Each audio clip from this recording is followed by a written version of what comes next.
খুব সুন্দর ফুল ফুটেছে, অসাধারণ। পাশাপাশি দুটো।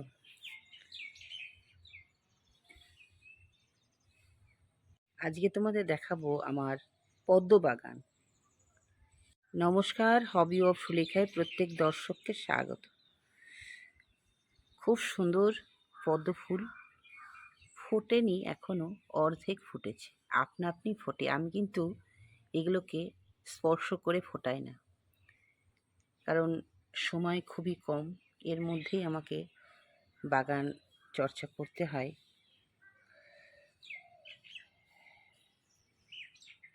তবে গত বছর এই ফুলটার কালারটা ব্রাইট ছিল, এবছর লাইট হয়ে গেছে। কেন হলো আমি বুঝতে পারছি না। এই যে পাপড়ির চারপাশে যে লাল আভাটা, এটা খুব সুন্দর ছিল, এবছর এরকম হয়ে গেছে।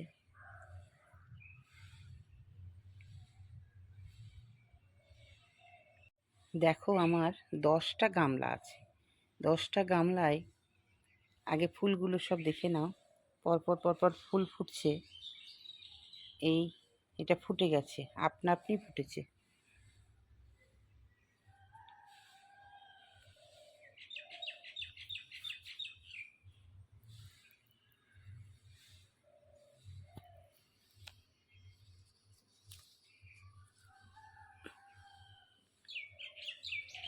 এটা ফুটে গিয়েছে।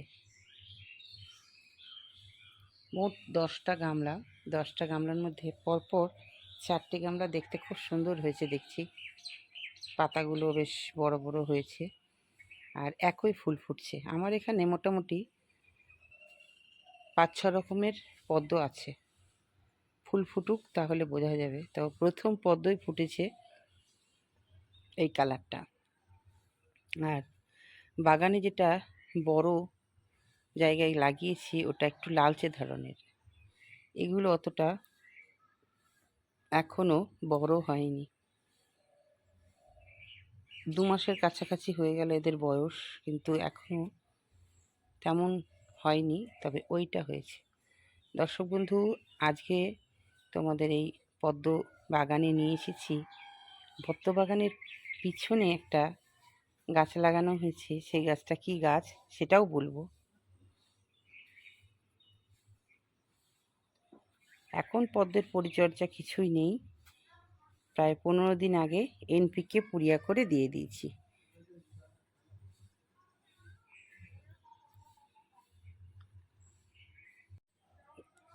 আমাকে একজন রিকোয়েস্ট করেছেন যে ম্যাডাম পদ্মের পরিচর্যা জানান, ওই জন্য আজকে আমি চলে এসেছি পদ্ম বাগানে। পদ্মর পরিচর্যা কিছুই নয়। প্রথমে আমরা যখন রোপণ করে দেওয়ার পর যে কয়েকটা পাতা বেরোয়, তখন আমাদেরকে সিউইড দানা 10টা বা লিকুইড 10 ml মতন দিয়ে দিতে হবে। তারপরে যখন কুঁড়ি বেরোবে তখন আমাদের এনপিকে ব্যালেন্স 20-20-20 বা 19-19-19 দিয়ে দিতে হবে। এইটাই হচ্ছে খাবার, আর কিছু না। আর আমার পদ্মের পাতাতে দেখছিলাম পোকা একটু আঘাত করছিল, আমি নিম পাতা ছিটিয়ে দিয়েছি। আমার ব্যাস দেখছি আর বেশ কাজে দিয়ে দিয়েছে। এই হচ্ছে পরিচর্যা, আর কিছুই না। আর জলটা সবসময় পূর্ণ রাখি, মাঝে মাঝে জলটাকে ওভারফ্লো করে দিই। প্রথমেই আমি দেখেছিলাম বেশ, যখন পাতাগুলো বড় হয়নি, মশার লার্ভা ছিল, তাই আমাকে জলটা মাঝে মাঝেই পূর্ণ করে দিতে হয়। তার আগে ওই জলটা আমি আর একটা পাশেই আরেক ধরনের গাছ লাগিয়েছি সেখানে দিই। কেন দিই এর আগের ভিডিওতে বলেছি, আবারও বলছি। পদ্মের জল যেহেতু আমাদের চেঞ্জ করতে হয়, তাই সেই জলটা অপচয় না করে আমরা কি করব, পাশে আর একটা অন্য ধরনের যে কোনো ধরনের গাছ রোপণ করে দেব, যাতে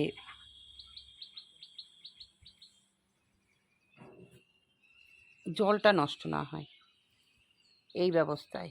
তো চলো, এ হয়ে গেল পদ্মর পরিচর্যা, পদ্ম দেখা। কেমন হয়েছে অবশ্যই জানাবে। এবার আরও জলজ উদ্ভিদ আছে তাদের কাছে যাই। পদ্মর গামলা আছে, আর 7টা আছে 2 in 1। তখন আমি বসানোর সময় অতটা বুঝতে পারিনি, তাই বসিয়ে দিয়েছিলাম। এটা হচ্ছে জলপদ্ম সঙ্গে শালুক। এবার আমি চেঞ্জ করব। 7টা আছে, দেখো পরপর দেখে নাও কেমন হয়েছে। এদের কিছুই পরিচর্যা করি না, কিচ্ছু দিই না, কিচ্ছু না। তবে খুব সুন্দর সুন্দর ফুল ফুটতেই আছে, ফুটতেই আছে। এরা এক ফুল শুকিয়ে যাবে আর এক ফুল দেবে। জলগোলাপটা ভীষণই ভালো লাগে, এত সুন্দর ছোট্টর মধ্যে, কিন্তু গোলাপ সত্যি। এই হচ্ছে 7টা জলগোলাপ, পাতাগুলো দেখো এই। আর আছে শালুক, ওদেরকে একই জায়গায় রেখেছি, এবার চেঞ্জ করতে হবে। দেখতে কেমন হচ্ছে জানাবে। ফুল একের পর এক হচ্ছে, শুকিয়ে যাচ্ছে। এই দেখো জলগোলাপ দেখতে খুব সুন্দর, পাপড়িতে এত মিষ্টি, এই যে মনে হয় যেন কে সাজিয়ে দিয়েছে। খুব সুন্দর, খুব সুন্দর। পরপর পরপর পাপড়িগুলো কি সুন্দর।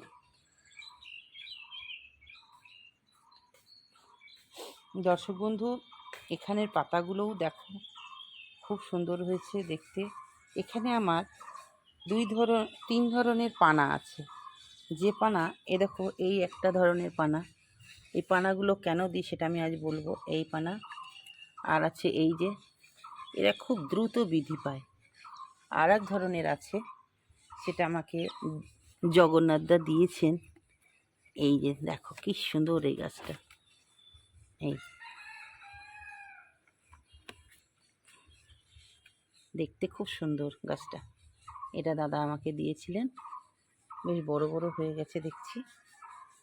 এই 3 ধরনের পানা আমরা দিয়ে রাখি, কারণ মশার লার্ভা যাতে না বাড়ে। মশার ডিম পেড়ে লার্ভা, তারপর পূর্ণাঙ্গ তো হয়, 4টে স্টেজ আছে। এটাকে বন্ধ করার জন্য এই ব্যবস্থা। আর কি করি, মাঝে মাঝে আমি এইগুলোকে তুলে ফেলি, দিয়ে এগুলো শুকিয়ে গেলে গাছের গোড়ায় দেওয়া যায়, কারণ এটা হচ্ছে নাইট্রোজেন জাতীয় সার, খুব ভালো। কেমন হয়েছে পদ্ম বাগান অবশ্যই জানাবে। এবার পদ্মের পিছনে এক ধরনের ফল আমি লাগিয়েছি, এটা আমার। ভিডিওটা কেমন লাগলো জানাবে। আবারও ফিরে আসবো নতুন কোনো ভিডিও নিয়ে, ফুল ফল সবজি রান্না। কেমন লাগছে অবশ্যই নিজের মতামত জানাবে, তাহলে আমার ভালো লাগবে। নতুন নতুন ভিডিও দিতে আমার ভালো লাগে, আর তোমাদেরও তো নিশ্চয়ই ভালো লাগবে। পাশে থেকো এই কামনাই করি।